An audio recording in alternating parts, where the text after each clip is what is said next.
Raise your hand if you've heard of the transgender community. Raise your hand if you got to know of them through social media or other online platforms. Now, raise your hand if you're into sports, whether it be watching or playing.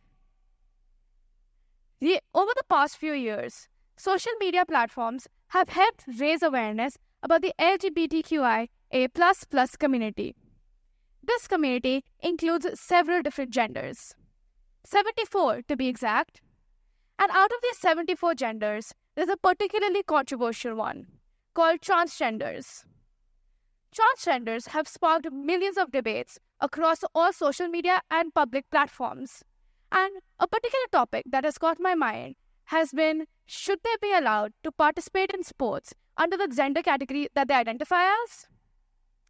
Did you know that there are 1.6 million adults, 1.3 million teenagers, and 300,000 youth who identify as transgender in the US alone? With numbers like these, it should come to no surprise that a lot of them are interested and actively participate in sports. So the question is, should they be allowed to participate in the category that they want to be in, or should they be forced to participate in the category that they were born in? Let's start off with trans females. Trans females are biological males who choose to identify themselves as females. Trans females, in my opinion, should not be allowed to participate in the female gender category. This is because, as biological males, they will have a natural advantage over biological females because of their testosterone levels.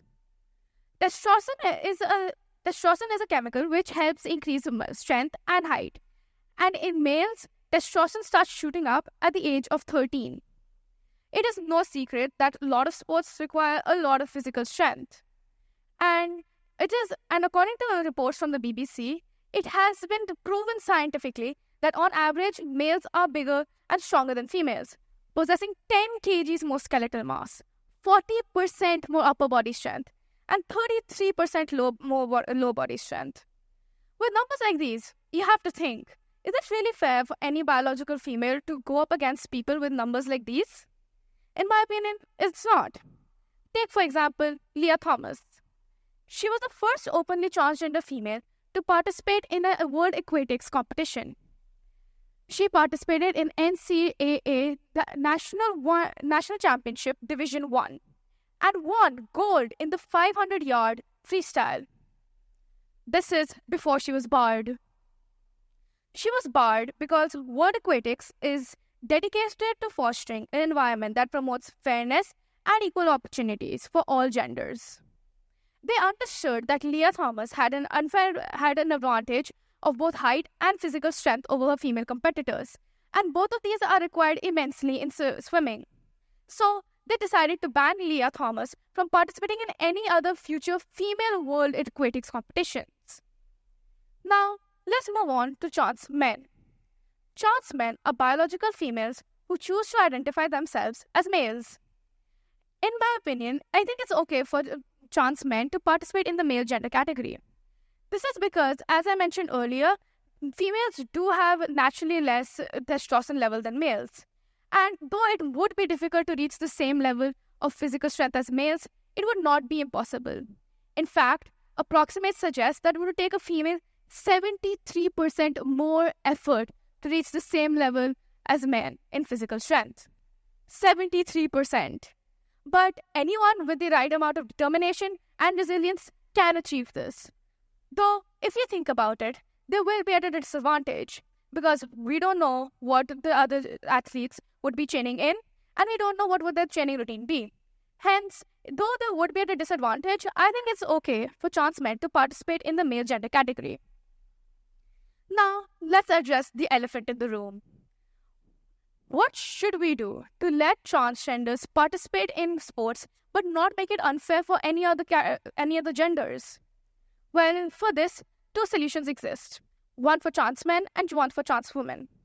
For trans women, there's a therapy called estrogen hormone therapy. Estrogen hormone therapy induces typically feminine characters, including reducing the testosterone levels in males. Whereas for trans men, it's called testosterone replacement therapy, which increases testosterone levels in the trans men. But there's a catch for both these therapies. They must be done before the age of 13. But let's be realistic. How many people could identify and come out as trans before the age of 13? Not many. So maybe it's time for sports bodies around the world to take cognizance and create two new gender categories, one for trans men and one for trans women. This is not a decision that can be made by a snap of your fingers. It will take time, consideration, listening to the opinions of the impacted people, but most importantly, empathy towards them for a feasible solution. After all, Greece wasn't built in a day, and neither were the Olympics conjured up in a flash. Thank you.